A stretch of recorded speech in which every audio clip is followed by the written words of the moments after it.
Hello and welcome to Walk the Talk Show with Waylon Lewis, coming to you live from my living room in Boulder, Colorado. And someone left my Skype on, so I'm closing it. That was me. I'm fired. So today I wanted to talk about mindful travel because a lot of us travel a lot, and a lot more of us don't travel at all. So I was in the second camp. I'm about to turn 40 years old. I know it's hard to believe. People assume, quite understandably, that I'm 22 years old. Look at that. No wrinkles anywhere. But no, I'm about to turn 40. I'd never traveled in my life. I'd been to Canada a little bit. I'd been to Nogales, Mexico, where you walk across the border, you get a Mexican Coca-Cola, you have a Cuban cigar, you eat some Mexican food that's actually Mexican, and then you walk back.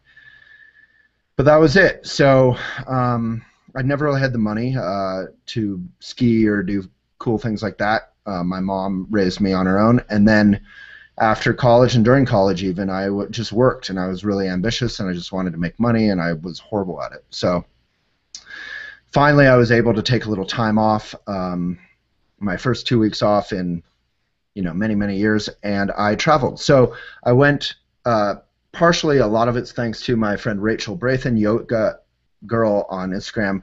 She invited me to her wedding with the handsome Dennis, and I was like, oh yeah, that's nice in Sweden, whatever. She was like, no, actually come, and she really encouraged me 4 times. So rule number 1 of mindful travel, get out there. If you need someone to encourage you to do it, it's really helpful to travel to specific friends in places. So I wound up going to Sweden for the wedding, but first I visited Israel, and after I visited Florence. So I went to Tel Aviv mainly, and the Holy City and Dead Sea, and then I went to Stockholm for a night, and then I went to the country in Sweden to a castle for Rachel's and Dennis's wedding, and then I went to Florence. So that's my itinerary. On the way there, I spent like 14 hours traveling. Didn't go through any jet lag, mainly because I just decided to have a great attitude and be like, I'm going to be really psyched that I'm outside of my bubble for the first time in my life. So I just really just didn't think about jet lag or anything. I went to sleep when I could and had a great time. So if you want to get over jet lag, forget all the pills. But my personal advice is just get out there and be present. And yeah, you're going to be sleepy. Go to bed when at night, their time, and you'll be fine eventually.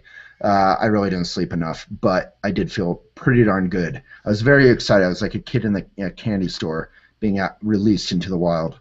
And that's despite, on a much more humble note, I felt really intimidated, really scared of traveling all my life. I have a great nest here in Boulder, Colorado, where I live.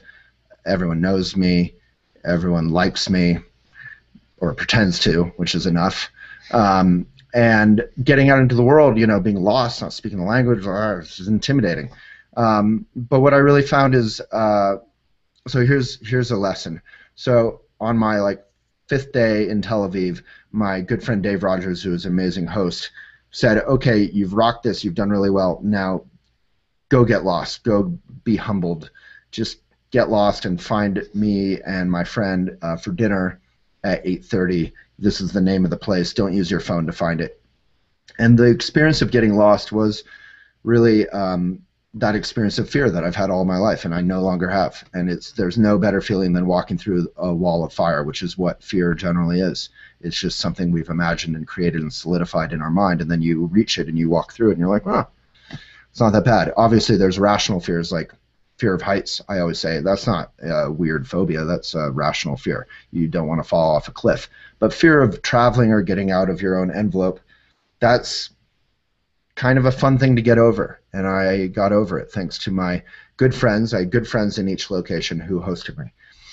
That's actually not entirely true. At the wedding, my 2 good friends were getting married, so I barely saw them at all, and I was alone. It felt like kindergarten. My first day I went out with my tray of food, and there were 300 or 180 beautiful people, really well-dressed people. No one's more stylish than people in Sweden. the Swedish hipsters set if you want to do a new Mad Men series set in modern day. Um, HBO or whoever wants to do it. Who is it that does Mad Men? AMC. They should just go to Stockholm and film it. The guys there are like peacocks in a good way. They're like incredible. They're wearing bright blue blazers and cool grandpa sweaters, and they're like more stylish than me on my best day every day all year long. It's amazing. The men in Stockholm, women, or my gay brothers, go to Stockholm. You'll be very happy. You'll be very well served if you catch my drift. As a straight guy, I found it incredibly stylish. I'm walking around with my hair messed and my like cargo shorts, and suddenly I'm like surrounded by incredibly stylish guys. But anyway, so I'm at the wedding. My first day walking out into lunch or whatever. I'm going to be in this place for 3 days of partying, 3 long days. They're really like 6 days because no one ever sleeps. We danced until 5:30 on the night after the wedding, and it's always light in Sweden, so it feels like you're awake all the time. I had that experience of, kind of not fitting in and loneliness. And then just like at summer camp when you're at 10 or whatever, you just kind of have to just be okay with your lonely self and enjoy the views and whatever. And then someone's going to come over and sit at your table and make friends, or you're going to have to reach out and make friends. And it was a great experience of, by the end, you have a ton of best friends. And I also, I definitely did my part of like when I was on the bus traveling to the wedding, just kind of introducing yourself to everyone and just being kind of open and cheerful. So all this isn't meant to be sort of like a travelogue that only my mom and my grandma will want to watch. It's meant to be sort of helpful for someone like myself who hasn't traveled, little tips. So I care about the environment. One thing that's horrible about traveling is you're wreaking devastation everywhere. So one thing you can do is support local businesses. Don't go to Starbucks. Don't travel around the world and go to McDonald's. There's a line around the block in Florence at McDonald's. Made me want to, hit my head on a 500-year-old wall in Florence. It blew me away. Support local businesses. When you're on the plane, you can bring a plastic bottle or something through TSA or whatever, through security, and then you can fill it up from a drinking fountain, and then you don't have to use 4 plastic cups. There's nothing planes like Lufthansa. All of them are just as guilty. I was disappointed in my European plane companies. Is horribly unenvironmentally responsible. So try and bring your own container for water. And I really advise, a lot of people just watch movies and kind of did that kind of thing on the plane. I go into like 10-year-old boy mode and just appreciate the fact that it's like a miracle that you're flying above the clouds. It's like an unbelievable, beautiful thing. So I just stare out the window and or sleep. Once in a while I'll watch a movie or something if it's an 8-hour flight, but generally just really try and appreciate where you're at. I think that also helps you get over the jet lag. You're just really present and exciting, and it's a time in your life when you're not doing anything, being in a plane. So instead of doing homework or some sort of work, maybe just, or watching, Harry Potter 1 through 5 or whatever, just try and kind of enjoy yourself and maybe catch up on some sleep. That's my personal advice. And if you're vegan, which I am, tell them ahead of time, or you won't be very happy and you'll starve. Which is a great weight loss plan, traveling, by the way. Don't eat crappy food and you'll naturally lose like 5 pounds. What else? I have a whole bunch of things I'm supposed to talk about. Oh, my notes. So yeah, the notion that basically the whole world was fake to me. I'd seen it in postcards, I'd seen it in videos, I'd seen it in movies, but until you go into it and you're surrounded, you're swimming in the actual world, you really can't get that perspective that now I'm blessed to have a little bit of. Now I come back to the United States of America and I actually have a little bit of perspective. Cars seem way bigger now than they did before I left. You realize that most of the world, they have really small cars, and it's kind of weird and interesting. Partially because of parking, partially because they're more environmentally responsible. Who knows? I think more it's about parking, actually.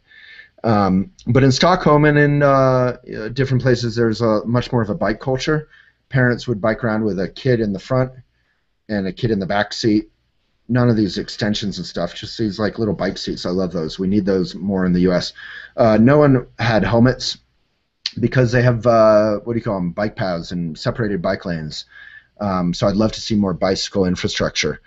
Um, yeah, you can bring your own snacks on the planes. That's in the notes. I didn't because I'm an idiot, but I think it's a good idea.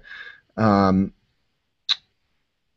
I guess I could touch more on that being lost thing. You get really lost and isolated, and then you have to ask someone for directions, and then you realize, hopefully, that it's not that hard. I was lucky to ask people who are really nice. And then I went from feeling very isolated and lost to feeling kind of like really confident and relaxed. Um, Walking and bicycling is an amazing way to travel and to actually get to know where you're at. So I would skip the subways and the taxis and stuff and really try and walk and bike. There's a ton of bike share around now. Gas, one enlightened thing about the rest of the world that I saw on this trip is gas is like 2 to 3 times more expensive because it's taxed. So there's a real emphasis on not driving. And I think there's something called climate change happening, so that's obviously a good thing. So here's a good point. Tourism versus slow travel. When I was in Florence particularly, there's these amazing statues everywhere in the Palazzo Vecchio.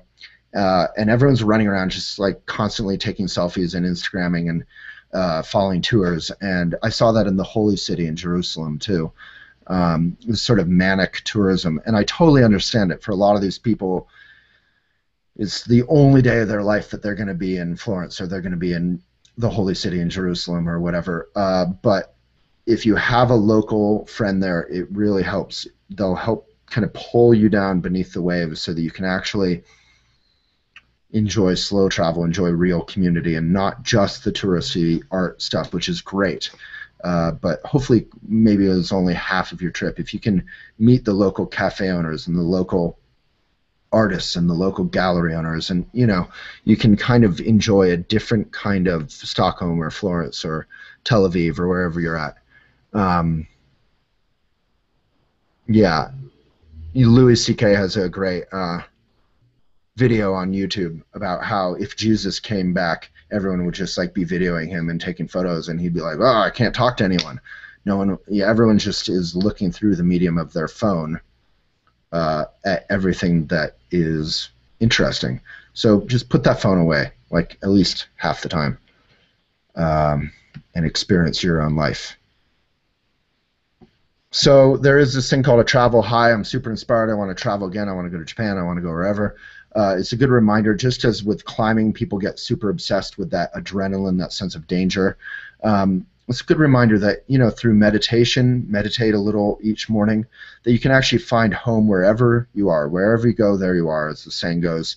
And that way you can enjoy the travel high without being addicted to the travel or needing it, needing that freshness to enjoy your life. I think it's much more fun to enjoy travel when you don't have this sort of compulsive need, as many people, I guess, do. I have never experienced that, but I certainly have a taste of it. One inspiring thing about Sweden is the Commonwealth is alive and well. It used to be a democratic ideal that everyone would come together in, the commons, and that government was by, for, and of the people, and that public buildings were beautiful, and that police were here to serve and protect, not to kind of be lids upon the people. In Sweden, you go to airports, you go anywhere, the infrastructure, the public infrastructure is amazing and it's beautiful. Like the high-speed train was so fast that I was trying to look at the view when I first landed in Stockholm, because I'd never seen Sweden before, but it's moving so fast you can't see anything.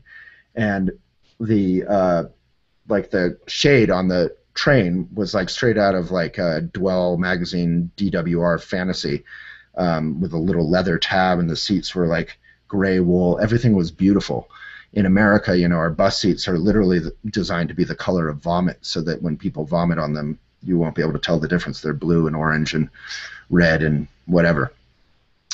So it was a good reminder for someone who does love democracy and loves my government, or our potential that there are countries on earth that believe in the power of government to create a good society, and Sweden's one of them. Scandinavia generally is working. They have great healthcare. They have great parental leave. They have, much less guns. It's kind of pretty inspiring stuff. All right, what else? Farmers markets are dying. That's kind of sad. So in America, farmers markets have increased by something like 10,000% in the last 15 years. But in Israel and Florence, both, you wouldn't think it, but farmers markets are being overtaken by tchotchkes and cheap belts and plastic toys and stuff. In the holy city of all places, it was so inappropriate. They were selling tons of plastic guns for the kids to play with. I thought that was kind of a painful, sad moment. Um, so go support the farmers markets when you're there, the actual farmers. Um, Cafe culture in Italy. I personally am obsessed with good coffee. Very interestingly, Italy is known for cafe culture, beautiful cafes, very uplifted, but the coffee really isn't the emphasis of it. I was lucky enough in Florence to be able to go to the best cafe in Italy, which is Ditta Artigianali. They're on the cover of Barista magazine, la la la. They're actually obsessed with the quality of coffee and the sourcing and the preparation and the delivery of coffee.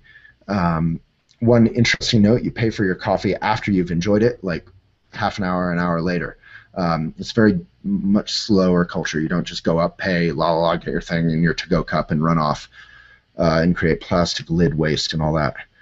Trying to rush through all this because it's long. It's about as long as my trip. Finding home on the road. So I'm someone who is incredibly outgoing sometimes, but I'm also incredibly, what's the opposite? Introverted. Thank you. So it's really important for me to have my private space and be able to meditate and be able to read a book or be able to just be alone. That's something that, at least for me, being with best friends and weddings and parties and la la, that can get lost. So a real reminder, if you want to be sustainable in terms of your energy and your joy on the road, make sure to find home on the road. All right, what else? Postpartum. Yeah, so if you're not doing it with this addictive speed, you'll have less of a postpartum kind of crash when you get back. I had 3 great days when I got back. The last 2 days I've been definitely kind of struggling and just wanting to get in the fetal position and read like Harry Potter 1 through 5 or whatever it is. I've just kind of been crashing emotionally, which is interesting. Not depression or anything, just really wanting to slow down. And I think, if I traveled a little bit more slowly and with relaxation, I wouldn't have so much postpartum crash when I came back. I'm a very workaholic kind of guy, and I really appreciated one moment toward the end of my entire trip in Florence. I was reading E.M. Forster, Room with a View, at Ditta Artigianali as it happened, waiting for a friend to come. And I was seeing the outside scene, sort of people watching and inside the cafe and all this, and I just had to bring my attention back, like in meditation, again and again and again to what I was reading, even though I was really enjoying it. I loved it. And ironically, what I was reading was about Lucy Honeychurch really needing to be present instead of being caught up in her Baedeker and her preconceptions about Florence. So travel at its best can remind us to be present wherever we are. All right, so how to be a responsible tourist. So I went to Israel. It's an incredibly kind of questionable nation, just as the U.S. is, just as China is. It's obviously going through all this Palestinian horribleness, and it was really bad when I was there. It was starting to get really bad. I mean, it's always kind of tough, the whole tension, injustice stuff, which everyone knows about, but it was getting worse and worse. There had been kidnappings, and then the Israeli forces were going in and punishing Hamas points for the kidnappings, and now it's full-blown. The kids turned up dead, and then another Palestinian kid was lynched, basically. It's been really painful. So I wanted to see the West Bank. I wanted to see both sides. I think as a tourist in an area like that, it's our responsibility to see both sides. A diplomat friend of ours basically said it was unsafe and that I couldn't. So what I did do is I shared in my Instagram, Facebook, Tumblr, Twitter kind of feed, I shared a lot of info and what the liberals in Tel Aviv, ironically all the liberals in Tel Aviv, it's very diverse, it's very transparent, everyone wants peace. It's very interesting to see the sort of liberal bubbles and how a lot of people want peace and a lot of people are working toward it. admittedly a biased observation, but it's the goddamn macho hawks who are effing everything up repeatedly for the rest of us. So if you are in a place with questionable political circumstances, the least you can do is transparently share that. And if you get kicked out of the country for it, um, you know, at least you're using your voice because others can't. Okay, so the final note I'll say is about the leather school. I'm a vegan. I went to this leather school in Florence, and it was probably the most inspiring single thing I did in my entire trip, because you saw these like people making shoes, making wallets, whatever, and with incredible craftsmanship and lineage tradition, which is very sacred in my Buddhist upbringing. The notion of lineage and mindfulness and craftsmanship and yun richness, putting a lot of love and care and mindfulness and being present into something. I really encourage people to go visit that leather school. It's called something. It's in the blog. We'll put it in the blog. It's like Escuela de something, but I don't speak Italian. And they're working in the Santa Croce. So if you Google leather school Santa Croce, you'll figure it out. CROCE. So thank you for coming along with my mindful travel reflections. I hope it's been interesting and hopefully helpful.